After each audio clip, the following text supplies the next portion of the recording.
Sahabat Oase Rohani Katolik yang terkasih, senang sekali kita berjumpa kembali hari ini dalam acara kesayangan kita, Oase Rohani Katolik. Dan bersama saya MI Asyaneta, telah hadir narasumber kita hari ini. Beliau adalah Romo Stefanus Ruswan, MSF, atau akrab disapa Romo Ruswan. Mari kita sapa dulu Romo Ruswan. Selamat datang Romo Ruswan. Terima kasih Bu Zen, terima kasih sahabat Oase Rohani Katolik. Berjumpa kembali. Romo ini sibuk sekali, terima kasih mau bersedia untuk tetap mengisi acara ini.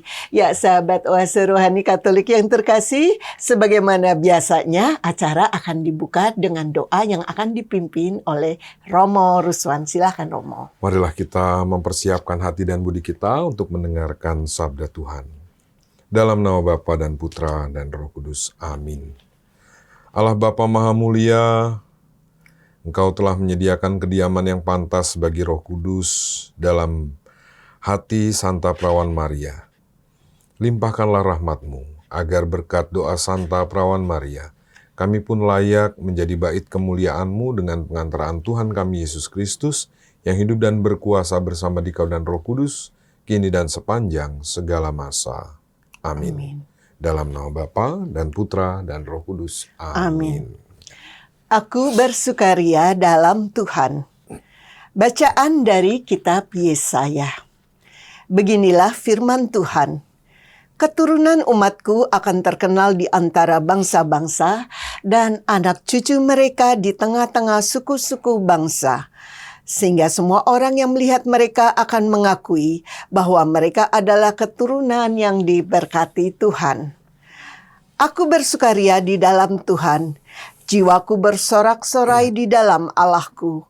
Sebab ia mengenakan pakaian keselamatan kepadaku dan menyelubungi aku dengan jubah kebenaran, seperti pengantin pria yang mengenakan hiasan kepala dan seperti pengantin wanita memakai perhiasannya.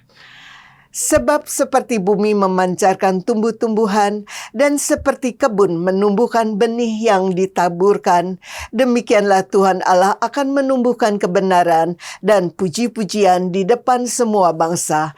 Demikianlah sabda Tuhan. Syukur kepada Allah. Mazmur tanggapan. Hatiku bersukaria karena Tuhan juru selamatku. Hatiku bersukaria karena Tuhan juru selamatku. Hatiku bersukaria karena Tuhan, tanduk kekuatanku, ditinggikan oleh Tuhan. Mulutku mencemoohkan musuhku, sebab aku bersukacita karena pertolonganmu. Hatiku bersukaria karena Tuhan juru selamatku. Busur pahlawan telah patah, tetapi orang-orang lemah dipersenjatai kekuatan. Orang yang dahulu kenyang kini harus mencari nafkah, tetapi yang dulu lapar kini boleh beristirahat. Orang yang mandul melahirkan 7 anak, tetapi ibu yang banyak anaknya menjadi layu. Hatiku bersukaria karena Tuhan juru selamatku. Sahabat Oase Rohani Katolik yang terkasih, mari sekarang kita siapkan batin kita untuk mendengarkan Injil. Haleluya, haleluya, haleluya. Haleluya, haleluya. Haleluya.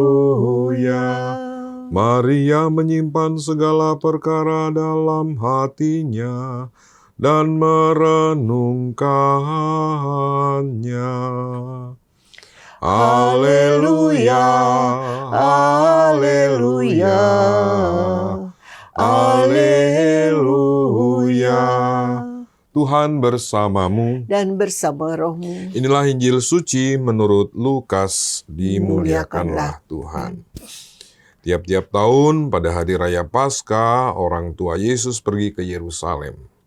Ketika Yesus telah berumur 12 tahun, pergilah mereka ke Yerusalem seperti lazimnya pada hari raya itu.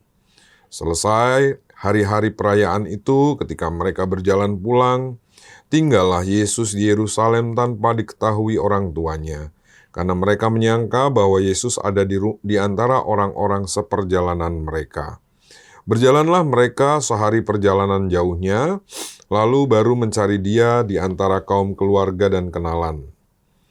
Karena tidak menemukan Dia, kembalilah Maria dan Yusuf ke Yerusalem sambil terus mencari Dia. Sesudah 3 hari, mereka menemukan Yesus di dalam bait Allah. Ia sedang duduk di tengah-tengah alim ulama, sambil mendengarkan mereka dan mengajukan pertanyaan-pertanyaan kepada mereka. Semua orang yang mendengar Dia sangat heran akan kecerdasan dan segala jawab yang diberikannya. Ketika Maria dan Yusuf melihat Dia, tercenganglah mereka, lalu kata ibunya kepadanya, "Nak, mengapakah engkau berbuat demikian terhadap kami? Bapamu dan aku dengan cemas mencari engkau."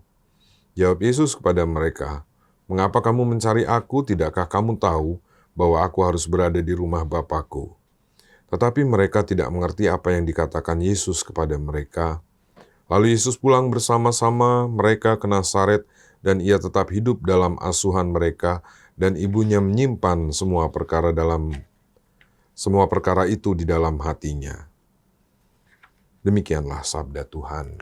Terpujilah Kristus. Sahabat Oase Rohani Katolik yang terkasih, mari sekarang kita mulai perbincangan kita mengenai sesi atau bacaan hari ini. Ya, Romo Ruswan, pada kesempatan sesi 1 ini hal-hal penting apa yang ingin Romo sampaikan? Ya, ini cerita yang sangat terkenal, ya, kisah yang sangat terkenal yang kita dengarkan dalam Injil tadi, di mana Yesus ditemukan di bait Allah, itu juga menjadi salah satu peristiwa dalam Rosario, ya. Ya. Peristiwa gembira. Nah, sebelumnya saya mau cerita dulu. Ya. Sekali waktu saya naik kereta api dari arah timur, berarti dari Jawa Tengah atau Yogyakarta itu. Lalu ada perbincangan di belakang saya waktu kereta sudah mulai masuk Bekasi. Bekasi dan mulai masuk ke Jakarta, Bekasi, Jatinegara, dan Gambir, ya. Ada perbincangan seorang remaja dan mungkin temannya, ya. Oh, ternyata begini Jakarta, ya. Tidak seperti di TV-TV. Ya. Karena yang dilihat ada tempat-tempat yang kumuh, ada tempat yang kotor. Sementara yang biasa dia lihat di televisi itu yang serba mewah, yang mewah, yang mungkin daerah Sudirman, daerah Kuningan. Ada ungkapan kekecewaan dari yang saya nguping dari belakang. Mungkin mereka baru pertama kali ke Jakarta. Oh, tidak seperti yang kita pikirkan, ya. Ternyata ada tempat yang tidak menarik, ada tempat yang lebih baik di kampung kita, di tempat kita, ya. Lihat itu, ya ada sih, tapi cuma itu yang itu, tapi itu, ya. Nah, saya mau mengajak kita membayangkan Yesus ini pertama kalinya diajak orang tuanya ke Yerusalem. Ya, diajak oleh Bapak Yusuf dan Bunda Maria di usia 12 tahun. Saya mengajak kita membayangkan, membuat satu film di kepala kita tentang perasaan Yesus, tentang apa yang Yesus alami. Mungkin besoknya berangkat, malam ini nggak bisa tidur. Karena sudah mulai membayangkan Yerusalem, ya, kota suci, kota abadi. Di sana ada bait Allah, tentu saja di sana pasti saya seperti ini, surga yang ada di dunia. Itu bayangan Yesus, ya. Tapi sampai sana, rupanya mungkin sama seperti orang di belakang saya tadi itu. Loh, katanya kota suci, kok di sini kayak pasar, nggak ada bedanya sama pasar, ya. Ada orang jualan, ada orang, ya.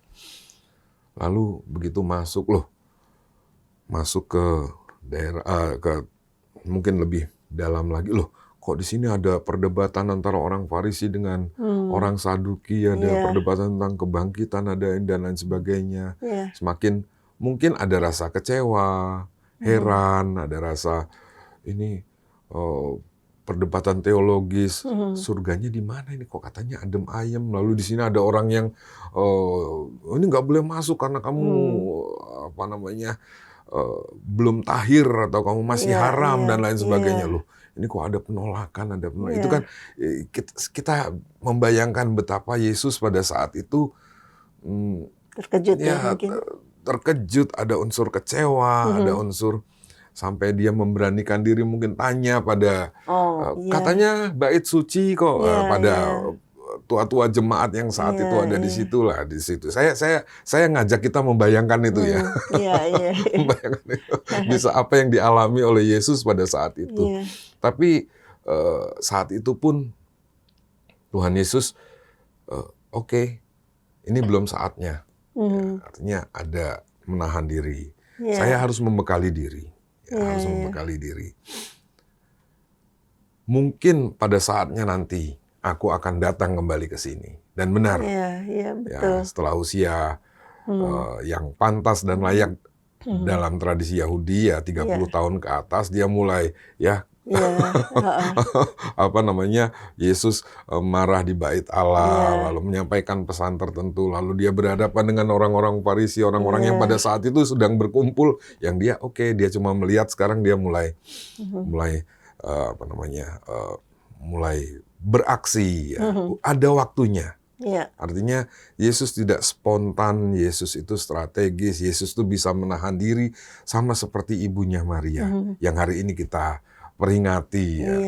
Ada nilai-nilai ini yang kadang-kadang sebagai manusia kita berhadapan dengan hal-hal yang tidak kita inginkan atau di luar ekspektasi atau tidak sesuai dengan ekspektasi kita. Lalu kita mulai mengeluh, mulai kecewa, mulai bereaksi, cepat bereaksi, marah dan lain sebagainya. Tapi dari sini kita belajar, tunggu dulu, kita nggak bisa merubah situasi secara langsung. Kita hanya bisa merubah mindset, kita hanya bisa mempersiapkan diri, menyusun strategi, dan ini yang paling penting adalah keluarga itu sangat penting ya. Tadi Yesus pulang ke Nazaret bersama orang tuanya mempersiapkan diri. Ya. Sekolah di Nazaret. Sekolah di Nazaret akhirnya, dan ibunya pun menyimpan segala perkara dalam hatinya ya. Artinya tidak cepat bereaksi, tetapi membawa ke dalam doa, menyusun strategi. Ini nilai yang bisa kita petik ya. Sebagian besar hidup kita itu bahkan kata Paus Yohanes ke-23 itu saat dia terpilih menjadi paus, dia mengatakan sebagian besar hidup kita itu, sebagian besar yang terjadi dalam hidup kita itu yang tidak kita inginkan. Ya, sama seperti Yesus pengennya sih, sama seperti Bunda Maria pengennya sih punya anak nurut, tapi kenapa? Tapi menyimpan segala perkara dalam hatinya. Artinya merenungkan, menyusun strategi, lalu berpikir merenungkan harus bertindak apa yang tepat, tidak spontan, tidak dengan amarah, tidak dengan emosi. Ini yang bisa kita pelajari. Romo, saya kagum nih dengan yang terjadi ya, yang dialami Yesus. Karena umurnya itu baru 12 tahun loh Romo ya. Ini sesuatu yang luar biasa dan mungkin ini karunia khusus ya Romo ya, yang karena dia adalah putra Allah. Anak seumur Yesus 12 tahun, bayangan saya tadi dia menghadapi segala sesuatu yang membuat dia tercengang, lalu dia berani bertanya tapi bisa mengendalikan diri ya, luar biasa Romo. Selain tradisi juga ya mengatakan sebelum usia 30 kan memang dalam tradisi Yahudi mau ngapain juga nggak dianggap. Gitu. Gitu ya Romo. Iya pasti ya. Karena ada waktu di mana orang Yahudi dianggap sebagai umur 12 tahun boleh berpartisipasi dalam peribadatan, tapi sebagai seorang guru, sebagai seorang rabi, sebagai seorang tokoh itu kan baru dianggap di usia 30. Nanti dulu saya akan mempersiapkan diri. Yang buat saya yang paling penting adalah poin di mana keluarga itu sangat punya peran besar untuk mempersiapkan seorang anak untuk menjadi apa, itu sangat tergantung dalam keluarga. Maka ada istilah keluarga adalah seminari awal. Dan seminari itu artinya tempat persemaian. Jadi tanaman itu disemai dulu sebelum ditaruh di kebun atau di pot itu. Ini mereka, lalu Yesus pulang bersama ibu dan ayahnya ke Nazaret. Dan dia berkembang di situ dalam hikmat Roh Kudus ya kan. Romo, yang mengagumkan juga adalah bayangan saya waktu waktu Maria dan Santo Yosef kehilangan Yesus. Sampai sekian hari ya Romo, mereka mencari lalu menemukan. Itu mungkin kalau kebanyakan orang udah marah-marah duluan ya Romo. Iya, iya, iya. Nah ini Maria juga menegur, tapi waktu menegurnya itu dengan cara yang tidak marah-marah, dan waktu dijawab oleh Yesus dia merenungkannya. Ini satu sikap yang luar biasa ya Romo ya. Iya, iya.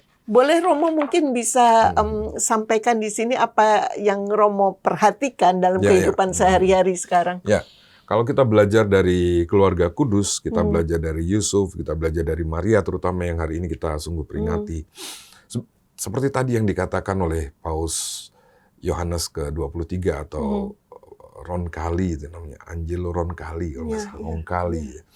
Dia saat terpilih, sebagian besar yang terjadi dalam hidup kita yang tidak kita inginkan. Tapi kalau itu kehendak Tuhan, mau apa lagi? Dan itu kan yang selalu terjadi dalam keluarga kudus, dalam peristiwa-peristiwa sekitar ini, sekitar kelahiran Yesus sampai usia 12 tahun ini kan, yang selalu terjadi adalah pengennya sih punya anak dari seorang suami yang baik, tetapi tiba-tiba Gabriel datang ngomong gitu ya. Ya maunya sih gitu, tapi gimana, terjadilah padaku menurut perkataanmu Tuhan. Aku ini hamba Tuhan. Banyak peristiwa ya. Pengennya habis melahirkan, ya istirahat ya Bu ya. Tapi ini tiba-tiba Bapak Yusuf membangunkan, saya dapat pesan dari malaikat, kita harus ke Mesir. Pengennya sih istirahat. Tetapi kehendakku istirahat, tapi yang terjadi adalah aku disuruh, ya gitu ya. Lalu sudah di Mesir, lagi sudah enak, sudah mapan katakanlah ya. Suruh pulang lagi ke Nazaret. Kita harus pulang ke Nazaret. Lo ngapain? Pengennya sih di Mesir aja. Kita udah enak nih di sini ya. Dulu suruh ke sini, sekarang suruh pulang. Tapi yang terjadilah padaku menurut perkataanmu dan lain sebagainya. Itu kan sering terjadi. Pengennya sih punya anak nurut. Tapi ini, ini kalau buat kita kan nyebelin banget sih jawabannya. Ya kan? Tapi menyimpan segala peristiwa. Nah ini pribadi Maria yang selalu mencari kehendak Allah, ya selalu oke, kehendakku begini, tetapi aku mengutamakan kehendak Allah. Dan rupanya itu juga ditangkap oleh Yesus.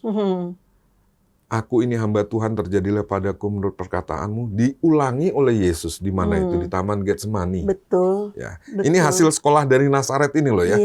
Ini hasil Yesus dididik oleh kedua orang tuanya ya, secara manusiawi ya. Kita secara manusiawi kita melihat diulangi lagi. Ya Tuhan, aku sih pengennya cawan ini berlalu daripadaku, tapi bukan kehendakku yang terjadi. Itu kan dia mengulang referennya Bunda Maria dan Santo Yusuf ya, termasuk dalam peristiwa di Injil ini. Ini menarik ya.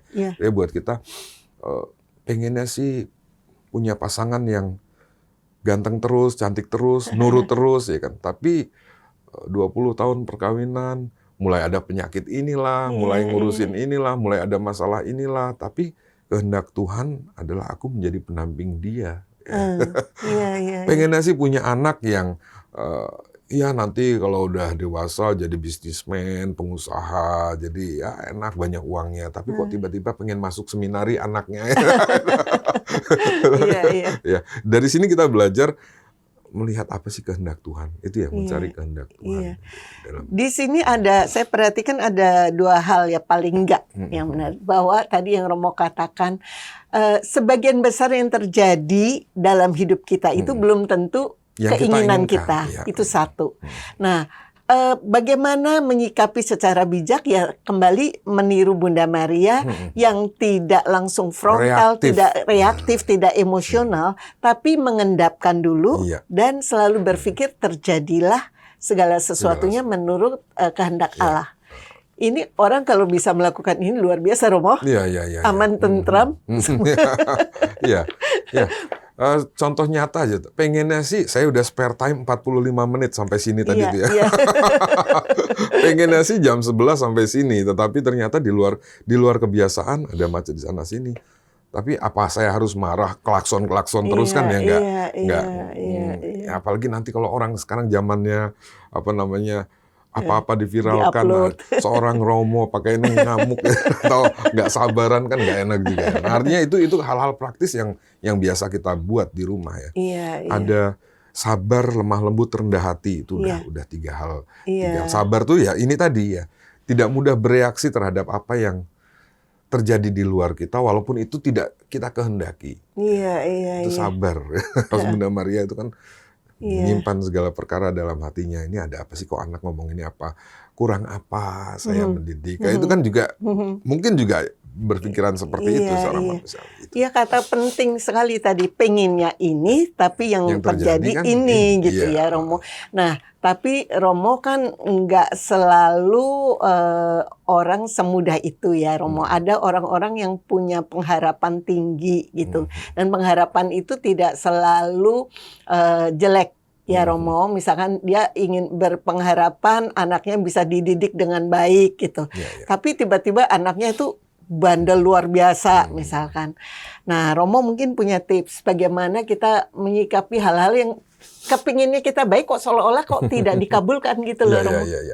Seringkali ada orang kecewa, mengeluh, lalu menjadi marah. Kalau itu terulang-ulang, katakanlah itu seperti gejala. Penyakit utamanya adalah kurang bersyukur. Kalau menurut saya itu, mungkin ya penyakitnya. Kalau misalnya, aduh saya lihat orang sering marah, atau saya ini kok sering marah ya, atau saya ini kok sering kecewa ya, atau saya ini kok sering ya merasa tidak nyaman. Kalau itu gejala, penyakitnya apa? Mungkin kurang bersyukur. Gitu ya. Karena apa? Karena toh, walaupun yang terjadi itu bukan yang kita inginkan, tapi pada akhirnya kan kita masih bisa menjalani itu. Itu menurut saya hidup dalam penuh syukur itu ya, yang harus kita hidupi, berhadapan dengan realita bahwa saya pengennya ini, tapi kok yang terjadi ini. Kalau kita terus mengeluh, terus kecewa, ya nggak akan jadi. Tapi kalau kita dengan mensyukuri, oke, ini yang terjadi dalam hidupku. Oke, ini yang harus aku jalani dengan penuh syukur. Maka hidup kita akan lebih membahagiakan. Kuncinya bersyukur dan mungkin juga perlu ditambahkan dengan murah hati. Bersabar itu ya Romo ya. Orang kalau bisa bersyukur, sabar, rendah hati, rasanya damai dunia. Romo, apalagi yang kira-kira kita bisa pelajari dari kisah yang Injil hari ini ya Romo? Sudah saya sebutkan tadi di awal, di mana keluarga itu punya peran penting untuk pendidikan, untuk mempersiapkan masa depan anak itu sangat punya peran penting ya. Seperti tadi ya, Yesus pun dipersiapkan di Nazaret di tengah keluarganya Yusuf dan Maria. Demikian juga metode pendidikan anak itu sangat menjadi penting dalam kesiapan anak menghadapi persoalan-persoalan di masa depannya ya. Yang Romo maksud adalah antara pendidikan karakter seperti itu ya Romo? Pendidikan karakter dan lain sebagainya. Artinya keluarga itu seminari dasar ya. Seminari awal ya, tempat persemaian. Sebelum anak itu tumbuh dan berkembang, tapi keluarga itu punya peran penting. Maka jangan main-main sama keluarga. Jangan memandang rendah panggilan hidup berkeluarga juga. Sama-sama dipanggil menuju pada kesucian, sama dengan Bunda Maria dan Santo Yusuf. Dia juga hidup suci di tengah keluarga dengan membangun keluarga, mempersiapkan masa depan, mempersiapkan keselamatan dunia. Dan kalau kita lihat berkaca dari sini, Yesus ini kan dibesarkan dalam kondisi yang boleh dibilang bukan dalam kondisi kemewahan. Jauh bahkan dari situ ya Romo ya. Tapi itu tidak mengurangi kemampuan orang tua dalam mendidik anaknya ya Romo. Nah, seringkali kan bukan seringkali ya, tapi beberapa kali terjadi keadaan ekonomi orang tua, di mana ayah ibu sibuk bekerja dengan tadi untuk anaknya, lalu mereka agak mengabaikan pendidikan karakter anaknya. Bagaimana Romo menanggapi itu? Ya, setiap zaman ada tantangannya ya. Sekarang ini sebagian besar pasangan-pasangan bekerja. Lalu bagaimana dengan pendidikan anak? Itu berbeda dengan pada periode sebelumnya ya. Saat yang bekerja salah satu aja, istilahnya sekarang double garden. Iya, betul. Yang bekerja salah satu. Sekali lagi, tantangan bisa macam-macam, bisa ekonomi, bisa media sosial itu juga bisa jadi tantangan. Tapi bagaimana keluarga Kristiani itu bisa membangun keluarga yang sungguh Kristiani, yang ada Kristusnya, yang bisa menghadapi berbagai macam tantangan, entah ekonomi, entah tantangan macam-macam ya. Ada tantangan selain ekonomi kan ada banyak tantangan. Kesehatan itu juga menjadi tantangan. Lalu tantangan media sosial itu juga tantangan banyak ya. Artinya tapi bagaimana pasangan-pasangan Kristiani, lalu keluarga Kristiani yang dibentuk itu bisa menghadirkan Kristus yang sungguh membantu mereka menghadapi semua tantangan termasuk ekonomi itu. Gitu ya. Iya. Jadi memang tidak bisa diabaikan bahwa betul sekali ungkapan bahwa keluarga adalah sekolah pertama dan utama ya Romo, selain sebagai seminari tadi ya Romo ya. Jadi sekarang kalau misalkan nih Romo ada keluarga yang seperti itu, dia pulang sampai malam, ibunya juga gitu ya. Romo selain kita berserah, yang penting dilakukan adalah tadi yang selalu minta bantuan Tuhan gitu Romo. Artinya keluarga Kristiani itu keluarga yang ada Kristusnya, ya. Bagaimana kita salah satu tolok ukur keluarga Kristiani ada keluarga yang ada Kristusnya, ya ada Kristusnya nggak ada doa bersama nggak? Gitu ya. Itu kan tantangannya ya. Pagi udah pada berangkat kerja, ya. Malam yang satu udah tidur, yang satu baru pulang. Nah, itu kan selalu istilah Jawanya telisiban, sehingga kapan keluarga itu disatukan oleh Kristus lewat doa bersama, lalu doa pagi, lalu doa. Itu kan tantangan yang harus keluarga Kristiani atasi. Ya. Setuju Romo. Ya, artinya oke, mungkin nggak bisa makan bersama, tetapi kan bisa dijadwal. Paling tidak ada dalam 1 minggu 2 kali misalnya ya. Oke, tidak bisa mungkin untuk berdoa bersama setiap hari, coba cari waktu yang kumpul bersamanya kapan. Ke gereja dibuat kesepakatan bersama. ya, ke gereja bersama. Ekaristi itu keluarga Kristiani ya, ada doa bersama, baca kitab suci bersama, ekaristi bersama. Itu menjadi tantangan juga, nanti bapaknya tugas prodiakon Minggu Sabtu sore, ibunya tugas lektor Minggu pagi, lalu kapan ke gereja bareng ya? Tapi apakah setiap minggu tugas kan enggak ya, tapi kapan ada waktu ke gereja bareng sebagai keluarga. Nah, itu kan pemandangan yang indah juga ya. Oke, nggak kelihatan di depan, tapi sebagai keluarga bisa membentuk.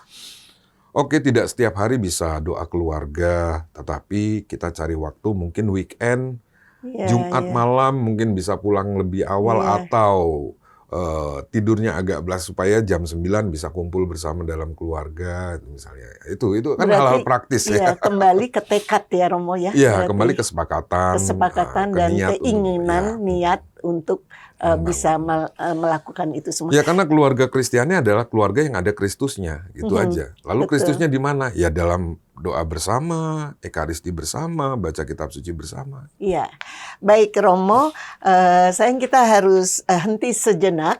Nanti kita lanjutkan perbincangan kita ya Romo. Sahabat Oase Rohani Katolik yang terkasih, kami masih akan kembali setelah jeda berikut. Jangan kemana-mana, tetaplah di tempat Anda.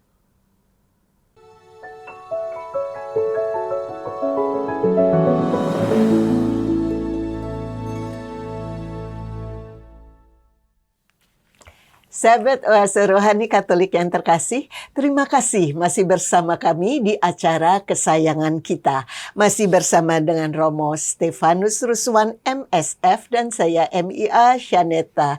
Bagi Anda yang ingin mengirimkan saran atau kritik, kami persilakan untuk menghubungi kami melalui alamat yang ada di deskripsi di video ini. Mari kita lanjutkan perbincangan kita. Ya Romo Ruswan, di sesi kedua ini hal-hal menarik dan penting apa yang ingin Romo sampaikan? Ya, melanjutkan tadi ya, betapa pentingnya peran keluarga, tetapi juga tidak mudah ya dalam sungguh membangun keluarga Kristiani seperti keluarga kudus yang kita dengarkan dalam Injil tadi.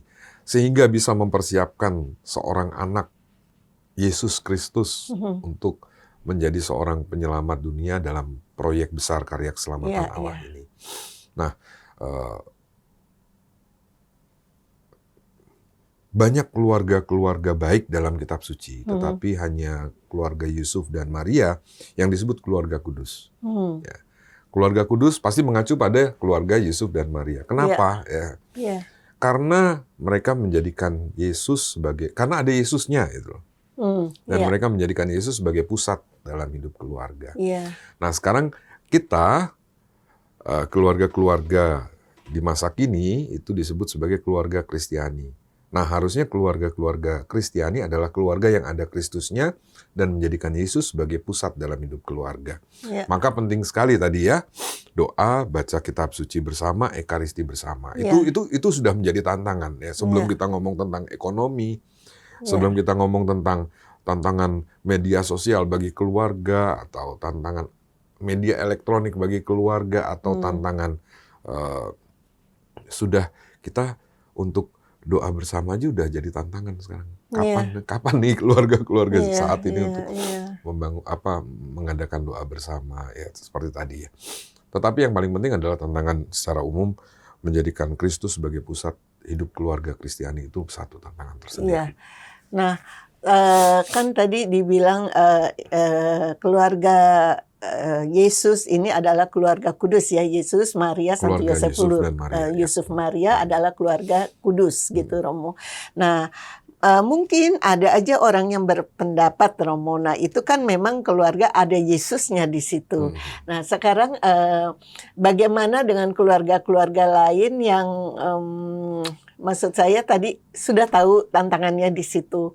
Tapi menurut Romo dengan kendala-kendala yang ada, bagaimana mereka bisa mensiasati untuk bisa selalu ke situ, Romo? Ya, selalu melibatkan Yesus dalam rumah tangga mereka. Apapun yang terjadi. Apapun yang terjadi. Ya, artinya ya dengan doa bersama di bawah persoalan-persoalan itu, selain memang sungguh dihadapi persoalan dalam rumah tangga, tragedi-tragedi dalam rumah tangga, tetapi juga perlu semuanya hening, lalu mendengarkan sabda Tuhan, lalu saling mendengarkan, lalu curhat bareng-bareng sama Tuhan. Itu penting ya. Romo nggak berkeluarga kok ngomong kayak, oh saya juga dari keluarga, ya saya nggak keluar dari batu ya. Saya berangkat dari keluarga Kristiani, saya berangkat dari keluarga yang ada doa bersamanya, bukan keluarga yang tidak bermasalah.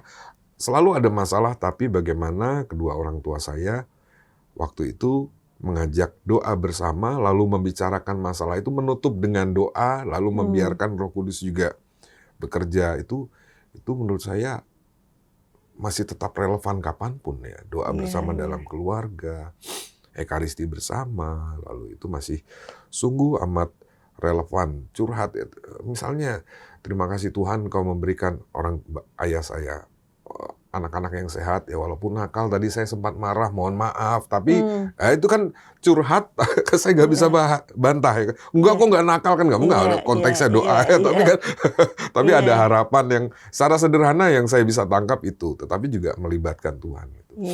Nah, menurut saya hal-hal praktis seperti itu yang menjadi pertanyaan, apakah keluarga-keluarga Kristiani sudah menghidupi. Dan perlu diingat bahwa sebagian besar karya keselamatan yang kita tahu dalam Injil juga, bukan sebagian besar, banyak yang dilakukan di keluarga-keluarga. Ya. keluarga ibu mertua Petrus, keluarga Zakeus, keluarga pemungut cukai, keluarga Iya. Maria dan Marta, keluarga itu kan banyak. Artinya apa? Keluarga itu penting loh dalam karya keselamatan. Jadi Iya, dan iya. panggilan hidup berkeluarga itu juga panggilan menuju pada kesucian. Ya. Iya, iya, iya. Di mana Yesus juga berkarya di situ ya, di Iya. satu rumah orang yang ramai sekali, lalu ada atapnya sampai dijebol, lalu Iya. di rumah itu buat apa? Di rumah keluarga-keluarga itu menyembuhkan, mengampuni, dan membangkitkan, ya, mendamaikan. Nah itu, Iya, iya. maka keluarga Kristiani, kalau ada keluarga Kristiani harusnya di situ ada kesembuhan, karena ada Kristusnya. Iya. Ya. Kalau keluarga Kristiani berarti ada pengampunan, karena ada Kristusnya. Kristus di keluarga-keluarga juga mengampuni orang berdosa, pemungut cukai. Ya itu. Iya. Ini yang saya maksudkan tadi, Romo, karena bayangan saya tadi itu kan adalah sebetulnya satu yang sangat baik untuk dilakukan oleh keluarga yang mengaku tadi keluarga Kristiani, harus menghadirkan Kristus. Nah, tadi yang saya maksudkan dalam pertanyaan saya adalah, kan tidak selamanya mereka itu hidup rukun. Saat berantem, saat apa, tapi Romo tadi memberikan jawaban sangat bagus, bahwa apapun masalah itu, bawalah dalam doa ya. Ini saya jadi ingat, Romo, termasuk waktu itu ya anak-anak kalau ada kakaknya nakal misalkan, saat doa bersama itu ngadu, Tuhan hari ini kakak nakal sekali gitu, dan kakaknya juga tapi kan itu ternyata sesuatu yang baik untuk dilakukan. Walaupun kesannya kekanak-kanakan ya, tapi itu relevan kok ya. Suami istri pasangan itu juga bisa berdoa, saya agak kecewa, tetapi bantulah saya untuk mengampuni. Ya. Itu bukan hanya untuk anak-anak, walaupun kesannya kekanak-kanakan karena ngadu ya. Tapi ini kan lebih pada ungkapan hati. Itu dalam doa. Nggak bisa dibantah. Pasangannya ya? juga nggak bisa bantah ya kan. Ya, diam lagi doa. Artinya itu kan hal praktis ya.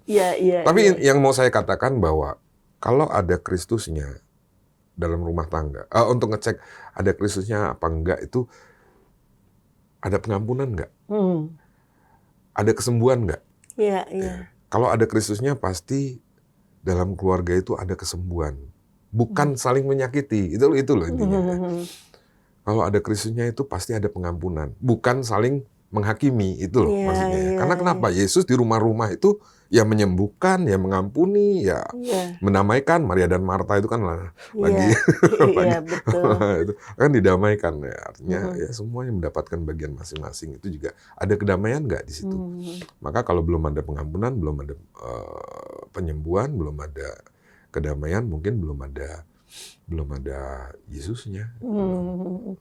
Nah, Romo, di beberapa keluarga bisa terjadi salah satu dari pasangan itu yang kurang bisa diajak kompromi, kurang memiliki pemahaman yang sama, pentingnya menghadirkan Kristus, pentingnya ada pengampunan dan sebagainya. Bagaimana Romo menanggapi hal seperti itu? Ya, selalu ada beda pendapat ya. Kalau sama pendapatnya terus ya, wah betapa indahnya harmoni, tapi asiknya di mana?